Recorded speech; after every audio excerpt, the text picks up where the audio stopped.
Voilà, bonjour, Serge Bompard, donc, du beau village de Roussas. Donc là, on va ouvrir une ruche pour essayer de voir la reine. Voilà, donc on y met de la fumée. Donc la fumée, c'est fait pour calmer les abeilles, c'est-à-dire que pour qu'elles ne nous embêtent pas. Et pourquoi la fumée marche-t-elle avec les abeilles? Alors la fumée, c'est quand il y a des millénaires qu'avant il y avait des grands feux. Et donc les abeilles se gorgeaient de miel et elles partaient pour aller faire une maison ailleurs. Voilà. Donc elles ont gardé le gène de se gorger de miel. Et heureusement, elles ne font pas une maison ailleurs. Hein. En fait, c'était pour assurer leur propre survie et la descendance. Voilà, cette descendance. Donc là, on va ouvrir. Donc là, là il y a des cellules là, qui sont un peu plus larges. Là, ça, ce sont des cellules de mâles, ça. Voilà. Et là, on va ouvrir. Hein. Donc, on tourne en fumoir pour les... Voilà.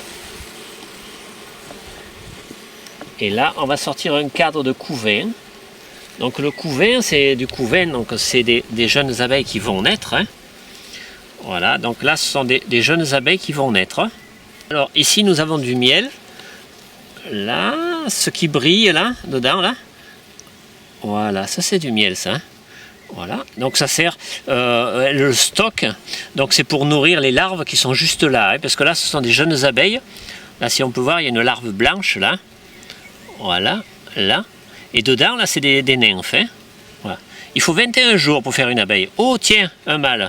Où ça? Là, voilà, un mâle. Donc ils sont gros et poilus. Hein. Voilà, ils font rien dans la ruche. Hein. Attendez, je le vois mal, le mâle. Voilà, il est là. Attendez, on va le faire, voilà. Voilà, un peu gros et poilu, voilà. Donc par contre, ils travaillent quand même, les mâles. Hein. Voilà, ils font pas que le canapé et la télé. Hein. Voilà. Et ils ventilent. Hein. Voilà. Et puis s'il y a une reine à féconder, eh bien, ils fécondent la reine. Alors on va essayer de trouver la reine, si on peut la trouver. Mais là-dedans, il y a à peu près 20 000 abeilles, ou 30 000 abeilles. Et pour trouver une abeille, eh bien, ça va être difficile. Hein. Ah ben la voilà, la maman. Voilà la belle maman. Elle est de cette année, donc elle est marquée en blanc. Voilà. C'est nous qui la marquons, hein. Elle n'est pas née comme ça. Hein. Voilà. Donc elle a l'abdomen qui est un peu plus développé que les autres. Donc là c'est une reine buckfast, ça. Voilà, c'est une race. Hein.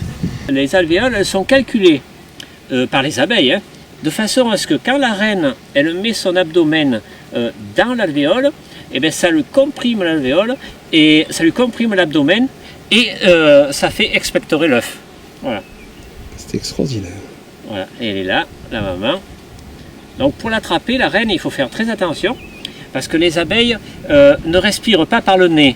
Par le nez, bon, nous on respire par devant, elles respirent sur les côtés.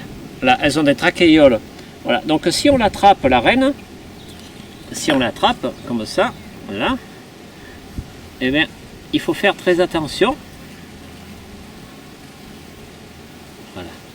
On l'attrape, de ne pas la serrer trop fort, parce que sinon, elle respire plus après. Elle est nourrie toute sa vie qu'à la gelée royale, et c'est ce qui fait la différence. Voilà. Donc la reine a l'abdomen qui est plus développé, alors que les ouvrières sont plus sveltes. Hein. Et pour voler, ben bon, il faut être svelte, hein, et pour aller chercher du pollen et du nectar. Hein. Alors que la reine, elle est là que pour pondre. Hein. Alors cette ruche-là, on est presque fin juin.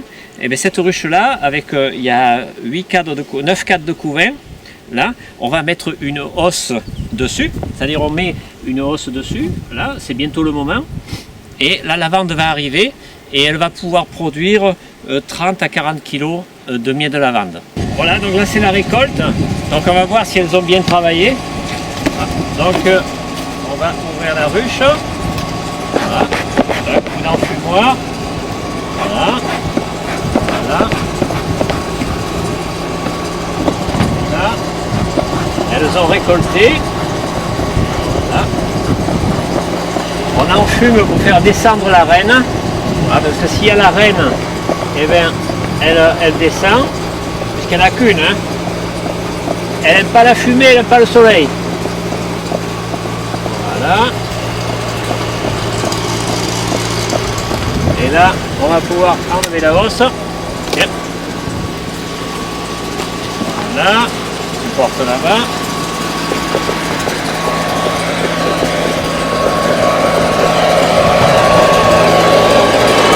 Et là, on souffle les abeilles pour les faire évacuer.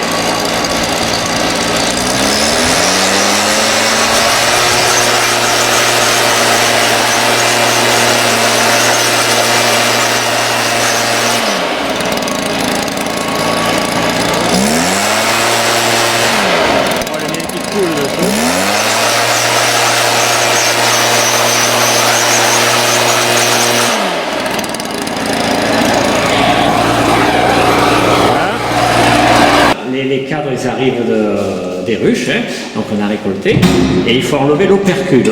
Donc l'opercule, c'est les petits bouchons là qu'il y a de cire, et donc là on coupe, voilà. Et le miel est à l'intérieur dans les alvéoles. Voilà, tu scies, et allez, on scie. C'est la première récolte de l'année là. Voilà, c'est beau ce miel qui est. Voilà.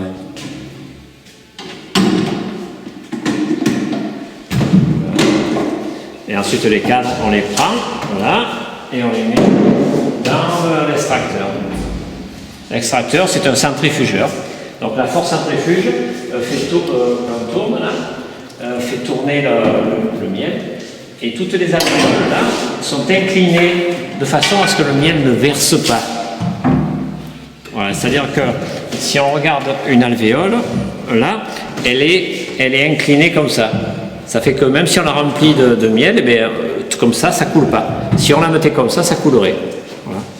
Et le fait de le mettre dans l'extracteur, et après, ça tourne. Voilà, là c'est bon ça. Et là, il y a quelque chose qui est bon, c'est ça. Voilà. Ça c'est... Vous appelez ça comment? De la brèche.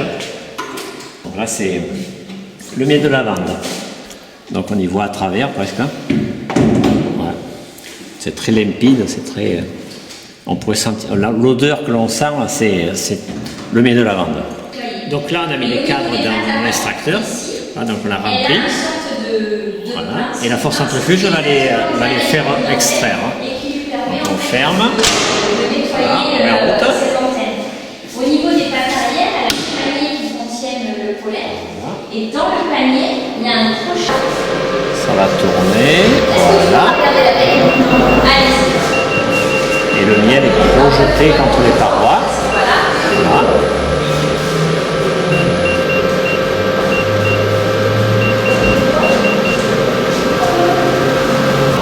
Doucement. Je regarde. Doucement. Il va partir. Voilà.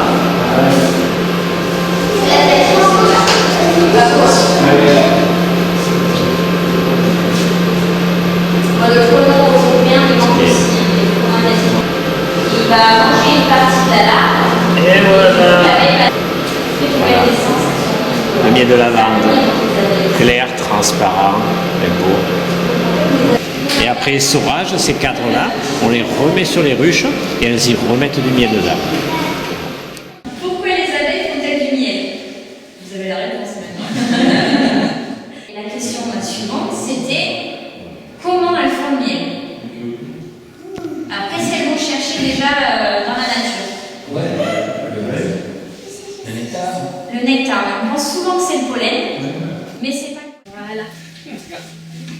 Allez-y, mettez-vous le long là. Du coup, je vais vous libérer. Hein, vous avez fait la dégustation. On va regarder le cadran. Vous pouvez rester là.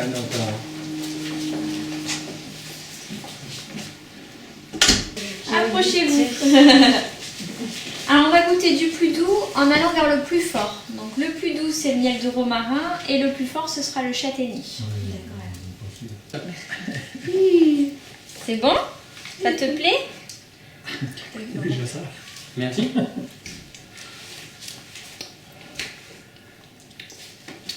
Donc celui-ci, c'est Le de romarin. Le miel de romarin. Donc, c'est assez doux. Et c'est un petit goût confit, contrairement à ce qu'on pourrait penser du romarin qui est... voilà. C'est bon? Vous avez la petite poubelle là, juste en bout de table après. On change à chaque fois. Ça me fait penser à la pâte de coin un peu. On va goûter les plus forts.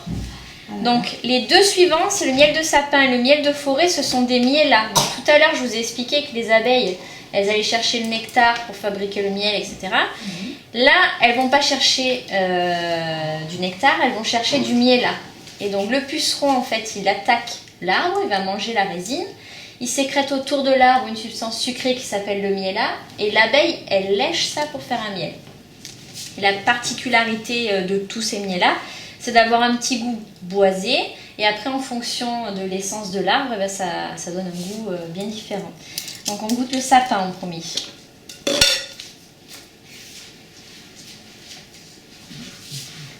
Tenez, allez, je commence par vous ce coup-ci.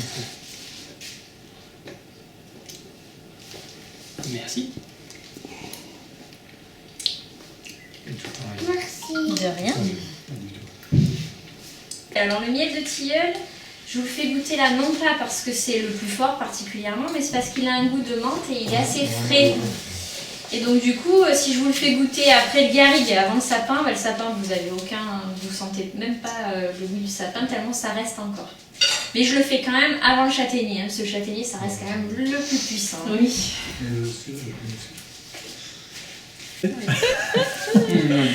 Voilà, ça a été une tête d'une grosse grimace quand même. Hein. Je suis en train d'emballer, que j'ai fait ce matin. Dans le pain d'épices, vous avez du miel, de la farine, des œufs, du lait, de l'anis, de la cannelle, du gingembre, de la cardamome et du bicarbonate pour alléger tout ça. Voilà, donc ça c'est... on attend que ça soit froid. Une fois que c'est froid, on va le mettre sous vide. Je vais faire là.